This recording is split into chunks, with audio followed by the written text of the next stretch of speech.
What is better than 4 minutes of listening practice every single day? 5 minutes of English listening practice every single day. And that's what we are doing here, right now.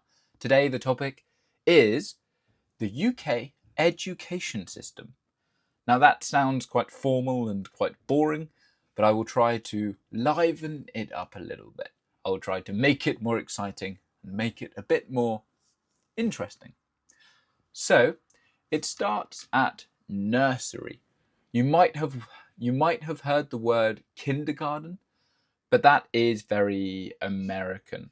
So, we have nursery or preschool, it's sometimes called, and that is until the age of four, I want to say 4 or 5. I don't know. You're still very young. You then go to primary school, which starts with reception. So in the UK, we say, instead of saying like first grade, second grade, third grade, like they do in I guess in American English, because of Canada, the US. I'm trying to think what they do in Australia. I have no idea. Anyway, we say year 1, year 2, year 3.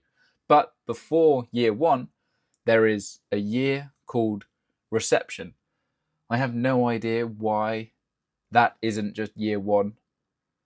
Who knows? Who knows? I didn't create the rules. Don't get annoyed at me. But we have reception, and then, like I said, year 1, year 2, year 3, and so on. And primary school goes up to year 6. So I think you finish when you are about 11, 10 or 11 years old, and then you move up to secondary school, which is year 7 until year 11. So year 11, you turn 16 when you are in year 11. And I guess secondary school is like what you think of when somebody says the word school. And about halfway through secondary school, you start to choose some options with your subjects.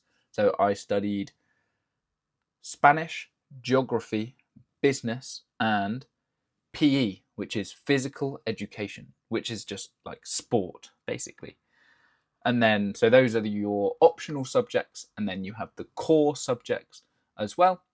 So that's like maths, English, science, EPR, so ethics, philosophy, and religion. This is called something different at pretty much every school, but we called it EPR.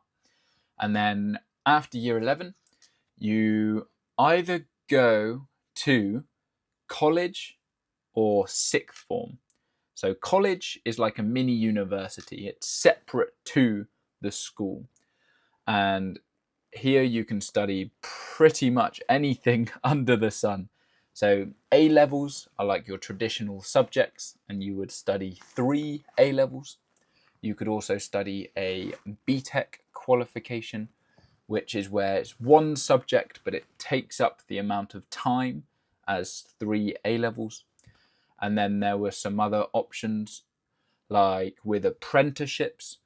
Apprenticeships, you would be working mostly, but you would still have to go into college once or twice per week, depending on the apprenticeship. So after school, you would either go to college, and then the other option is sixth form, which is basically like a college, but a lot smaller, and it is attached to a secondary school. Most of them only really offer A levels as well. So I went to a college. I actually went to one college for my first year and then moved to a different college for my second year.